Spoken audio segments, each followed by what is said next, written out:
welcome to Tech Radar's history of the Sony Xperia Z.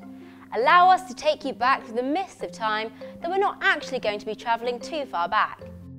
The history of the Sony Xperia Z may include 4 devices, but it actually only spans 1.5 years.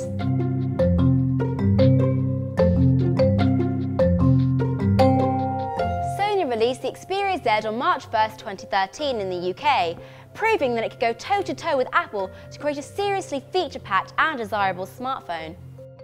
To achieve this, Sony used the expertise and experience of other parts of its business to help build the Xperia Z. For example, engineers who worked on Sony's Bravia TVs were brought in to help with a 5-inch 1080p display, whilst a 13.1 megapixel camera takes advantage of technology found in Sony's digital snappers. It was also an incredibly fast smartphone compared to its rivals, with a quad-core Snapdragon S4 Pro 1.5 GHz processor, 2 GB of RAM and 4G for fast mobile internet. Whilst the Xperia Z impressed us back in early 2013, only a few months later Sony released the Sony Xperia Z1 with a number of improvements. Chief among these was a faster processor, running at 2.2 GHz. The camera of the Sony Xperia Z1 also got a huge upgrade with a 20.7 megapixel sensor. All of these new and improved features were wrapped up in a one-piece aluminium frame with a glass front and back to give the Xperia Z1 a premium feel.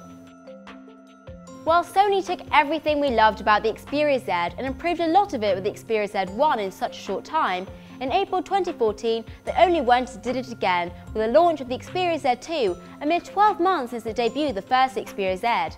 One of the most noticeable changes was that Sony increased the Xperia Z2 screen to 5.2 inches, giving movies, games and websites more room to breathe, whilst taking advantage of that beautiful Bravia-powered display. Sony also revamped the insides to give the Xperia Z2 a speed and power bump. The processor was upgraded to a Snapdragon 201 running at 2.3 GHz and the RAM was beefed up to 3 GB. This brings us up to the present day with the Sony Xperia Z3. Once again, Sony has tweaked and improved the formula. The processor has been boosted with a Snapdragon 801 CPU, now running at 2.5 GHz, a huge increase over the Xperia Z's 1.5 GHz processor. The new processor is also more power efficient, so we should see a better battery life as a result. Meanwhile, the screen remains similar to that of the Z2's in many respects. However, it is capable of being much brighter than the Xperia Z2 screen, so it will be much easier to use in bright sunlight. Whilst the history of the Sony Xperia Z might only span 1.5 years, over this time Sony's flagship smartphone has evolved in leaps and bounds.